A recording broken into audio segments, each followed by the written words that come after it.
Olá, boa noite. Boa noite. Ex-presidente Lula e mais 6 são absolvidos no processo por obstrução de justiça.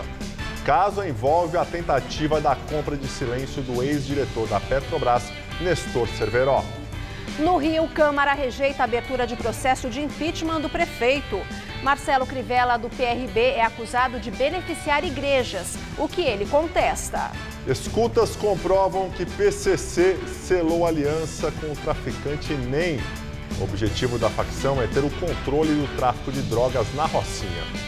Na Copa da Rússia, argentino vai apitar a final do Mundial.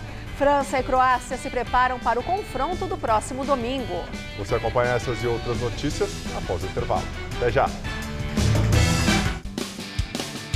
Neste domingo, tem final do Mundial. E você confere todas as emoções desse jogaço no Mesa Redonda. E ainda, a volta do Brasileirão. Acompanhe de perto a preparação dos times para retornar ao campeonato. Mesa Redonda, neste domingo, 9 da noite. Dor de ouvido, incômodo no nariz ou garganta são situações que atrapalham seu dia a dia. Aqui no Hospital Paulista, você conta com estrutura completa para tratar as dores mais comuns até as cirurgias complexas em otorrinolaringologia. Especialista em todas as consultas, pronto-socorro 24 horas, centro cirúrgico e UTI modernos, além de atendimento humanizado. Hospital Paulista, especialista em ouvido, nariz e garganta. Dr. Brasil Podemos Neto, diretor técnico médico, CRM/SP 70149.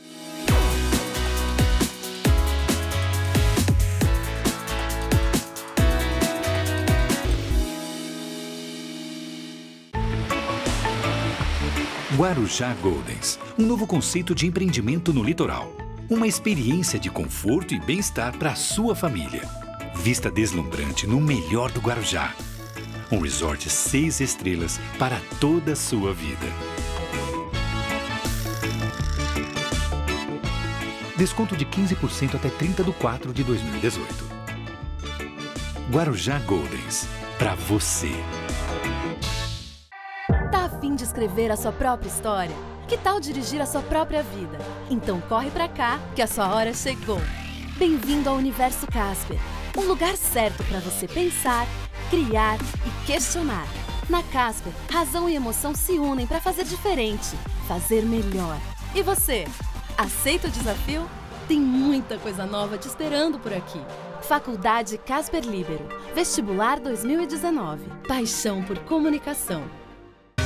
Neste domingo, o entrevistado do Hora do Voto é o pré-candidato à presidência da República pelo MDB, Henrique Meirelles. Hora do Voto, neste domingo, 11 da noite.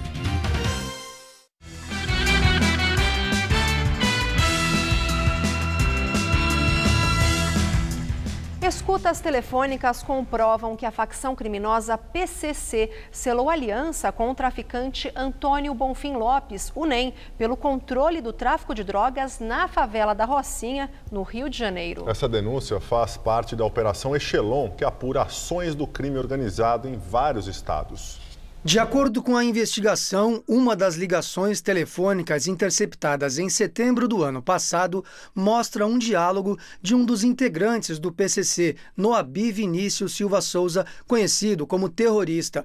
No áudio, o criminoso, que está preso no presídio de Morrinhos, em Goiás, fala ao celular com a esposa e lê uma carta com os dizeres "Fora Rogerinho" e "Fora Sub-2", uma referência ao traficante Rogério Avelino da Silva, o Rogério 157. Antes de ser preso, Rogério tinha assumido o controle do tráfico na favela da Rocinha, no Rio, no lugar de seu ex-chefe, Antônio Bonfim Lopes, o NEM, que também está preso. Na transcrição do diálogo, Noabi Souza, o terrorista, pergunta para a esposa: "NEM está com nós, né? Apoiamos o NEM." Os investigadores não têm dúvidas de que o PCC apoiava o traficante NEM durante a tomada de poder na favela carioca. Houve também identificação de célula que estava tratando de assunto relativo a um eventual acordo que o traficante carioca NEM, né, da Rocinha, teria feito com o PCC, no sentido de que o PCC fornecesse a ele drogas e armamentos, né, para que ele pudesse retomar aí o domínio daquele morro, daquela favela. De acordo com a investigação, o traficante conhecido como terrorista faz parte de um braço do PCC fora de São Paulo, conhecido como Sintonia Geral do Interior do Estado de Goiás. Para o MP, ele é um dos líderes goianos da facção. A função dele tem até um nome, cadastreiro, responsável pelo cadastramento de novos integrantes. Já a esposa ficava aqui do lado de fora dos presídios, agindo na comunicação com os criminosos. Uma das conclusões da Operação Echelon é a de que o PCC reforçou o envio de armas para seus aliados em todos os estados para aumentar o número de mortes de rivais. Desde o início da operação, mais de 100 assassinatos foram registrados dentro e fora de presídios de 13 estados, todos ordenados pelo PCC. Também foram efetuados ataques contra policiais e agentes prisionais. Ao todo, 75 pessoas foram denunciadas por associação criminosa. Para o promotor do caso, as investigações continuam no sentido de combater células do PCC fora de São Paulo. Para a gente possa também compartilhar essas provas com as diversas polícias estaduais e até federal, inclusive a Polícia Fluminense. Tribunal de Contas do município de São Paulo diz que o Corujão da Saúde, um dos carros-chefes da gestão de João Dória do PSDB, não cumpriu sua promessa.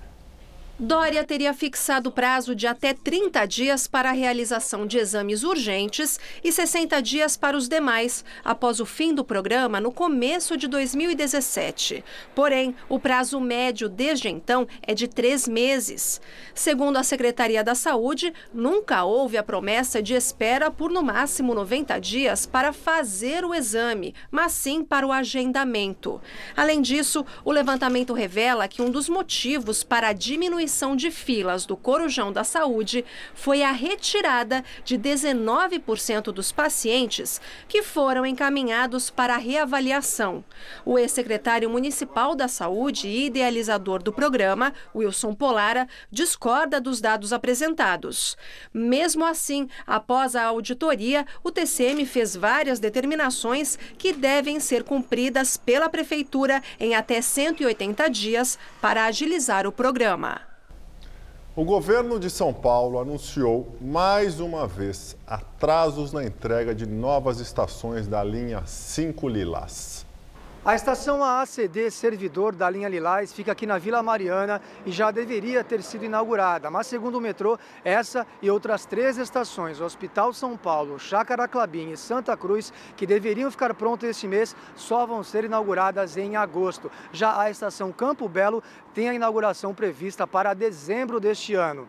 A explicação do metrô para esses atrasos são os problemas relacionados às licenças ambientais e também às desapropriações. O metrô também cita a crise econômica para falar deste atraso. O fato é que a linha Lilás é a mais problemática do sistema. A gente já fez várias matérias falando sobre esses atrasos. As obras que começaram em 2009 foram paralisadas já no ano seguinte, 2010, por denúncias de irregularidades naquele esquema que ficou conhecido como cartel do metrô. A primeira estação, de fato, da linha Lilás só foi entregue no ano de 2014, a estação Adolfo Pinheiro. E só 3 anos mais tarde, 2017, foram entregues mais 3 estações. Em abril deste ano, o então governador Geraldo Alckmin fez a inauguração de uma estação, a estação Moema. Na época foi bastante criticado pela obra ser supostamente uma obra eleitoreira, já que ele deixou o cargo para concorrer à presidência. A gente segue acompanhando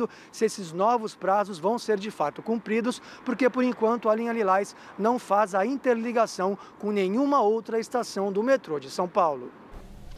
O que é mais um mês de atraso, né? Parece pouco, né, Luciano? Só que a extensão da linha 5 Lilás foi uma promessa de campanha de Geraldo Alckmin, do PSDB, feita lá em 2010.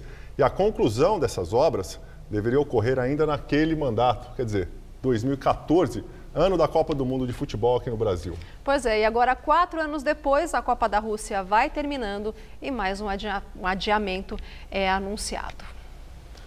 Ministro Edson Fachin homologou delações de 8 ex-executivos da empreiteira OAS.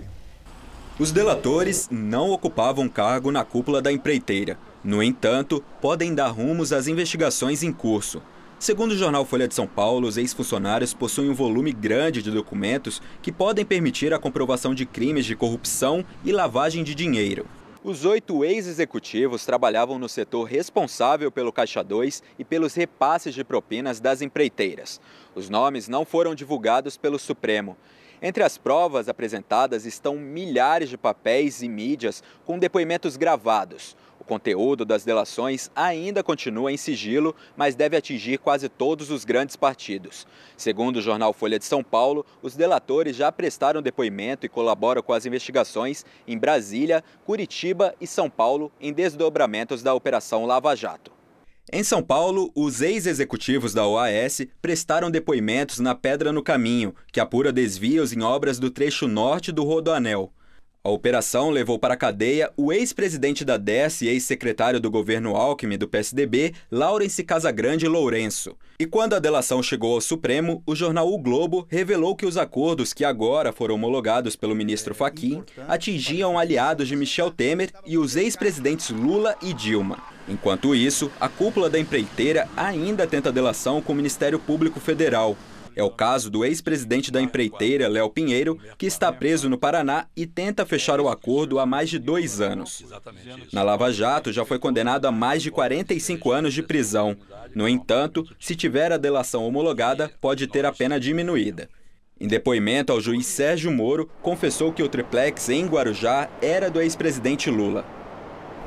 E o ex-presidente Lula e mais 6 foram absolvidos no processo por obstrução de justiça. O caso envolve a tentativa da compra do silêncio do ex-diretor da Petrobras, Nestor Cerveró. A ação penal teve origem na delação premiada do ex-líder do governo Dilma no Congresso e ex-integrante do PT. Delcídio do Amaral disse que Lula teria orquestrado um esquema para comprar o silêncio do ex-diretor da Petrobras, Nestor Cerveró.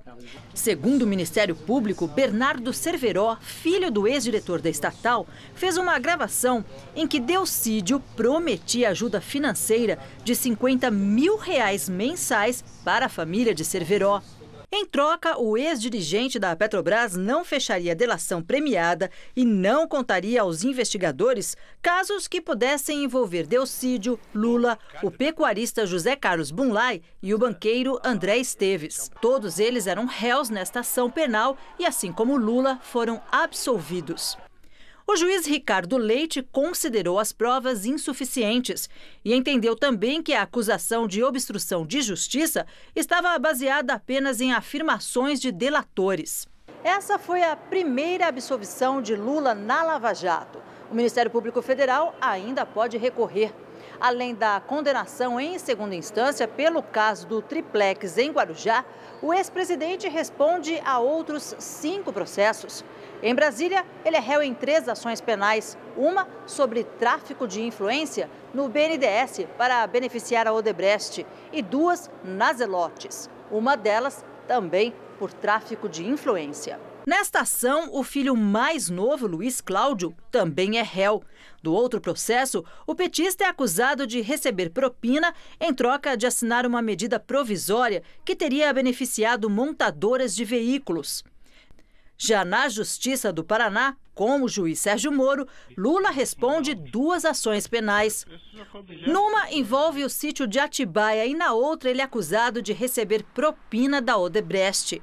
O caso envolve a compra de um terreno para a construção da nova sede do Instituto Lula e um imóvel vizinho ao apartamento do ex-presidente em São Bernardo do Campo.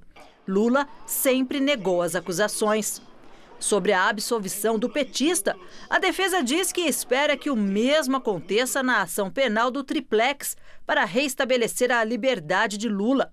Atualmente, o ex-presidente cumpre pena de 12 anos e 1 mês de prisão, justamente pelo caso do apartamento em Guarujá. Esta semana, a presidente do STJ, ministra Laurita Vaz, negou mais de 144 pedidos de soltura de Lula. E agora vamos ao comentário de política com José Neumann e Pinto. O juiz Ricardo Leite, lá do Distrito Federal, criou um problema para o PT e a esquerda que fica em torno, né? ele absolveu o Lula no processo em que o Lula foi acusado de estar liderando a compra do silêncio do ex-diretor internacional da Petrobras, Nestor Cerveró. Foi resultado de uma delação que até agora não deu em nada. A delação do senador Delcídio Amaral, né? E até agora ninguém foi punido por causa dela, porque a delação é muito fraquinha, né? Bom, o Lula foi absolvido. O Lula e mais os outros envolvidos na história de uma reunião com o chefe de gabinete, com advogado, etc. e tal. Bom, qual foi o problema que o juiz Ricardo Leite criou? E agora, como é que fica a perseguição do Lula pela justiça brasileira? A justiça que acaba de absolvê-lo. Mas a defesa do Lula faz de conta que nem existe essa possibilidade. Está dizendo o seguinte: agora que o Lula foi absolvido nesse processo, nós temos mais força para cancelar o processo no qual ele foi condenado, da Operação Lava Jato, do apartamento de triplex. Olha, o que é que tem a ver o umbu com as cascas? Não tem nada a ver uma coisa com a outra, mas serve pelo menos para diversar, né? Para mudar de assunto, para voltar a falar na perseguição. Pois é, que perseguição. Eu voltarei terça-feira direto ao assunto. Até. Os vereadores do Rio de Janeiro rejeitaram hoje abrir o processo de impeachment do prefeito Marcelo Crivella, do PRB. E o Ministério Público denunciou o prefeito por improbidade administrativa. Marcelo Crivella é acusado de ferir o princípio do Estado laico. Os promotores dizem que o prefeito usou o espaço público e extrapolou os limites do razoável ao promover um encontro secreto com pastores.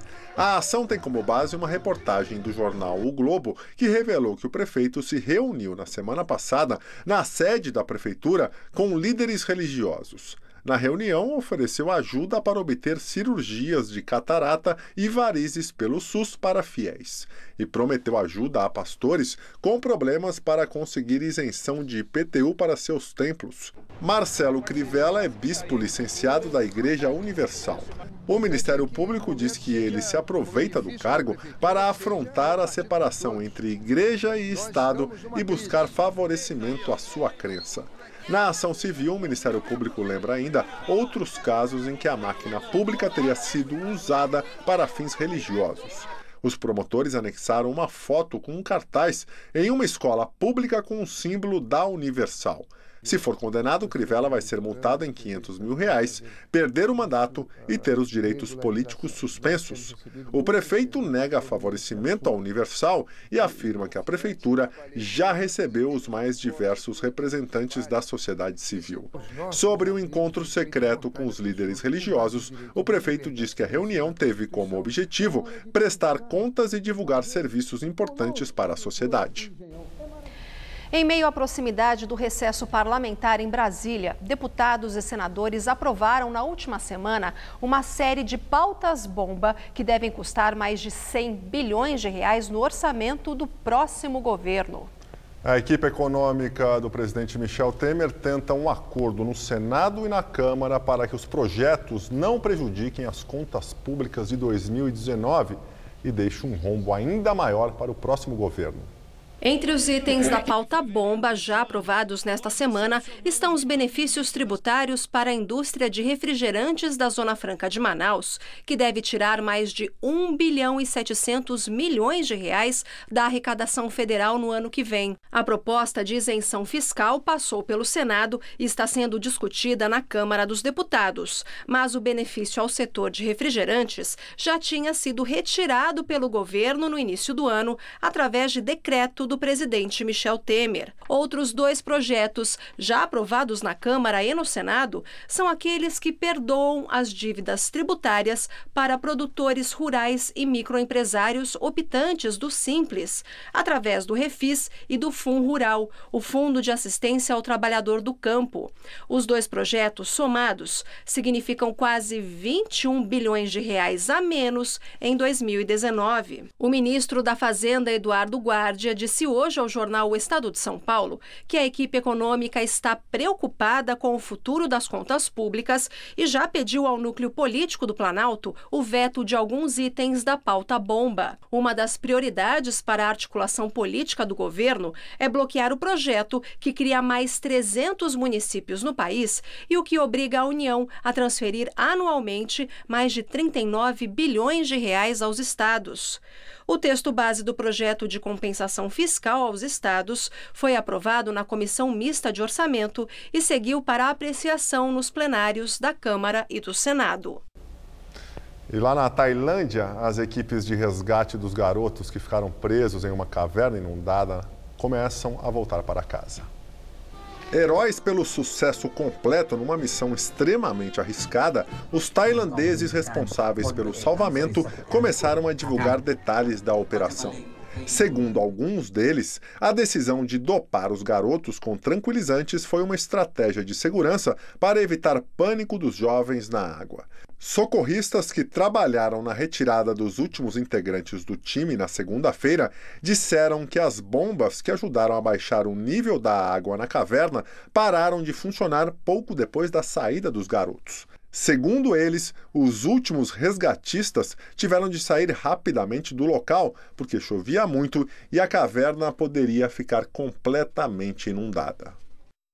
E está chegando o dia da decisão da Copa do Mundo. Domingo, França e Croácia se enfrentam em Moscou ao meio-dia, horário de Brasília. E os croatas, claro, vão em busca do título inédito. Melhor essa garganta para você torcer, que eu sei que você vai torcer para os franceses, já gritei né? muito. E os franceses, que a Luciana torce, querem o bicampeonato, que os coloca no grupo dos maiores vencedores, atrás apenas de Brasil, Alemanha e Itália, igualados a Argentina e Uruguai. A França é considerada a favorita, mas os jogadores pensam diferente. 3 finais nas últimas 6 Copas. Se alguém duvidava que a França poderia chegar, tá aí a resposta. Mesmo com uma equipe relativamente jovem, os franceses assumiram um protagonismo inquestionável depois de eliminar Argentina, Uruguai e Bélgica. Mas isso não significa que os azuis sejam favoritos diante da Croácia. Essa situação ficou muito clara quando o zagueiro Samuel Umtiti foi perguntado sobre o garoto Mbappé. Ele disse que o jovem atacante vem fazendo uma Copa brilhante pela idade que tem. E até agora ele não mudou. Mas se começar a pensar diferente, existem vários jogadores no elenco que puxarão ele de volta para seu lugar. É melhor que ele continue assim para nos ajudar ainda por muito tempo, completou o zagueiro. E classificada pela primeira vez na história para uma final de Copa do Mundo, a Croácia ainda curte a vitória sobre a Inglaterra conquistada ontem. Em Zagreb, capital do país, até uma reunião ministerial do país teve clima de comemoração. A comemoração pela classificação da Croácia varou a madrugada pelas ruas de Zagreb. E hoje, todos os jornais do país destacaram a vitória sobre a Inglaterra e a raça dos atletas que buscaram uma virada histórica na prorrogação. A empolgação contagiou até os políticos croatas. Uma reunião entre os ministros do país foi conduzida com praticamente todos usando a camisa vermelha e branca e com direito a discurso e palmas do primeiro-ministro do país, destacando o desempenho da seleção local, que fará domingo uma final inédita contra os franceses.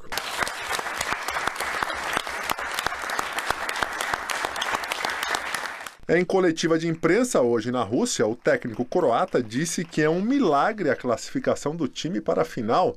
Zlatko Dalic destacou que depois do Uruguai, a Croácia é o menor país do mundo a chegar a uma final de Copa. Ele prometeu muito empenho e raça em campo dos jogadores e lembrou que até o ano passado a seleção croata não tinha nem estádio nem estrutura para disputar a Liga das Nações Europeias no país. E Nestor Pitana, árbitro argentino, será o responsável pela partida final da Copa do Mundo, no estádio Luzhniki, em Moscou. Pitana será auxiliado por Juan Pablo Belatti e Hernan Maidana. A decisão será a 5ª partida de Pitana na Copa. Além da abertura, ele foi o juiz de México e Suécia, Croácia e Dinamarca e do duelo entre França e Uruguai pelas quartas de final. O brasileiro Sandro Meirahit acabou de fora da final e até da decisão pelo 3º lugar. A arbitragem do confronto entre Inglaterra e Bélgica será iraniana. No sábado, tem a decisão de 3º lugar da Copa do Mundo entre as derrotadas seleções da Bélgica e da Inglaterra. A partida acontece às 11 da manhã em São Petersburgo. Enquanto os ingleses ainda tentam entender a derrota para os croatas ontem, a Bélgica diz que não quer deixar a Rússia sem figurar entre as 3 melhores seleções do mundo. Após a derrota para a França na semifinal, a Bélgica fez o primeiro treino preparatório para o jogo contra a Inglaterra, que vale o 3º lugar do Mundial. As seleções se enfrentaram na primeira fase e os belgas venceram por 1-0. O técnico Roberto Martínez manteve o costume adotado ao longo de toda a Copa nos trabalhos iniciais pós-jogo e poupou alguns dos titulares. Dos 9 que estiveram em campo contra a França, apenas o goleiro Courtois e o volante Chadli estiveram em campo. Mesmo assim, Martínez pretende usar todos os principais jogadores na partida de sábado em São Petersburgo, desde que estejam em plenas condições físicas e psicológicas. Thomas Meunier, aliás, falou sobre o atual momento da seleção. Tivemos time para vencer a Copa, mas ainda temos chance de estar no pódio. Seria horrível ser batido 2 vezes na mesma semana, voltar para Bruxelas e celebrar 2 derrotas, mesmo tendo feito uma grande caminhada até agora. Hoje não tivemos mais recordes de frio como nos últimos dias, mas nem por isso a tarde foi quente por aqui não, viu? Apesar de bastante ensolarada.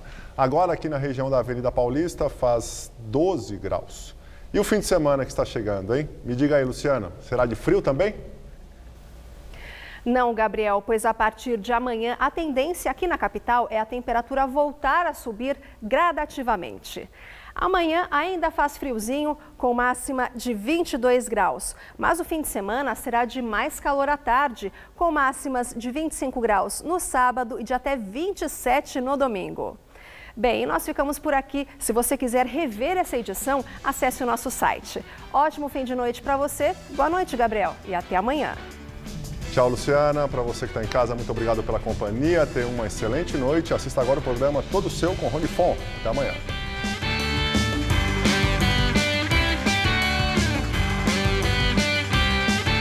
Neste domingo, 11 da noite, em Hora do Voto, confira a entrevista com Henrique Meirelles, pré-candidato à presidência da República pelo MDB. Assista agora, Todo Seu.